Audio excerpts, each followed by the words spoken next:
Hello, and welcome to this talk about auctions and how to design a good one. In many countries around the world, probably most, when a person defaults on their loan or mortgage on their house, the final result of that may be the auction of his property. Now, some countries do these auctions a lot better than others, and we also have private auctions in many countries which demonstrate often a better method of doing auctions. If you do auctions well, then you get good prices. If you do them badly, you get poor prices. In South Africa, where I live, I've been involved in a process where it is now possible for a court to put a reserve price on the auction. But the question then arises, how do we ensure that the government, the public auction system, is able to deliver high prices? Are we going to get into a situation where the judge says that I'm going to talk in dollars for ease of international comparison, but say we've got a house at $100,000. If the judge says it mustn't sell for less than $90,000, if the auction system can only deliver prices of $50,000 or $60,000, then we'll have a problem, and the banks will definitely see this as a problem because you'll have properties sitting there for years and years and never getting the desired price because the auction system itself is not working. So what do you do about that? Okay, the first thing that people do wrong with public auctions, the first thing that's wrong with the law or the regulations is there's often a reserve price, a deposit that is far too high. It is not unusual to see deposit prices of around 10% of the value of the property. So if the property is $100,000, then a person, in order to bid on that property, has to put down a deposit of $10,000. If the property is R1,000,000, then somebody's going to have to put down R100,000 in order to bid on that property. Now, that drastically lowers the number of people that can bid on the auctions. You're going to have a number of corporate entities that are going to specialise in buying properties at auction for cheap prices because nobody's bidding apart from them, as has happened in South Africa. And they will be able to raise the finance, and they're going to be able to put down their 100,000 deposit, quickly turn over the property for a huge profit because nobody else is bidding. That is a bad model. First of all, why do we have a deposit at all? Why don't we just say there's no deposit? Just come and bid, and if you get the property, then you pay for it with your bond, and a few months later the property transfers to you. Well, the reason for that is, first of all, you get people that were not wanting the property to sell, like the original owners, or the person who's still living in the property, coming and giving the highest bid and then never actually delivering on the property. So you've got to have some kind of deposit to deter that kind of behaviour. And secondly, even people that weren't connected with the buyer would come and bid, and then if they thought later, I don't think that was such a good deal, I think we'll go for something else, then you would get a lot of that. That's not such a huge problem because it wouldn't happen all the time. People would often be happy with their bids and they would go through with it. And if something does get bidded for and then dropped, then all that happens is you put it in on the next month's bid or the next 2 weeks bid. So it's not really a massive problem. But I think it's best if there is some kind of deposit. So I suggest about 1%. So if you're looking at a $100,000 property, then if people have to put down $1,000, now you've increased the number of people that can bid on that property or any property by thousands and thousands of times, because far more people are able to put down $1,000 or let's say 10,000 Rand in South African terms than could put down 10 times that amount. So I think about a 1% price is about right. Now, so in that case, if somebody wants to come and keep bidding on a property and then backing out, then it's going to cost them enough to deter them. $1,000, 10,000 Rand, it's not nothing. I still think there might be a second safeguard which says with a particular property, if there's been 3 times or some such number where people have bid on a property and then backed out, then different rules should perhaps apply, and a higher deposit of maybe 5% should then apply to the property to avoid that kind of strategic behaviour. That's going to be a small minority of cases, but I do think there should be extra rules there. So that's the first thing. Dropping deposit levels from 10% to about 1% would dramatically increase the liquidity of the auctions. Liquidity is what it's all about. If you study financial markets, to make a financial market successful, or a financial market is considered successful if it has liquidity, which means you can always go into that market and sell the thing you're trying to sell. If you want to sell a US Treasury bond, you can go into a bond market anywhere in the world and you can sell US Treasury bonds. They're extremely liquid. And on the other hand, if you're selling some rare work of art, you might take a year to sell that rare work because there's so few buyers and it's difficult to find them, and they're not a kind of good that's all the same like a treasury bond. So liquidity is what you want. You want lots of buyers. You want it to be easy to sell, and dropping the deposit level is a clear way to do that.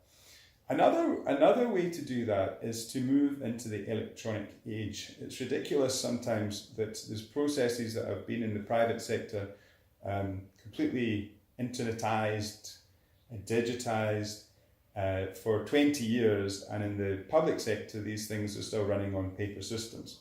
And nowhere is that more damaging and apparent than in the public auction system. So even within one country in South Africa, in the private auction system, the private auctioneers have a database of tens of thousands of people who have indicated an interest in buying property. These systems allow them, and this is very easy to do with a website, allow them to specify, okay, we want properties in this area or that area, we're only interested in properties whose market value is between X and Y, we're looking at properties with a swimming pool or with a particular geographical closeness to things. And then whenever there's an auction coming up, thousands of emails go out and says, there is these properties going up for sale in this auction at this time, please come along, or please register your interest. So that's the first thing that you let people know. The second thing that's very important is that the person is actually able to make a bid electronically.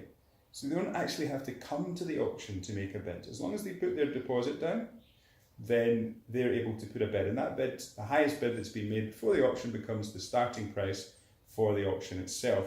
It's one of these crazy things at the moment that there can be an offer to purchase in place from a buyer for a property of, let's say, $70,000, and the property can actually sell at an auction for less than $70,000, sometimes half the price, or even for a derisory sum of $1,000 in South Africa, has been happening up till now. So allow people to bid on an electronic system, easy to design. This isn't an expensive thing for a government to do, and there's already existing auction systems like eBay and in South Africa Bid or Buy, which could be co-opted into this kind of system, and you could even use their own technology. You could do a deal, a government could do a deal with them. And then the second thing is, after the auction has taken place, there should be another week where new bids can come in. So it shouldn't be follow the hammer, that's the last bid. It should be, okay, that's the current bid, and that process will continue for another 1 week.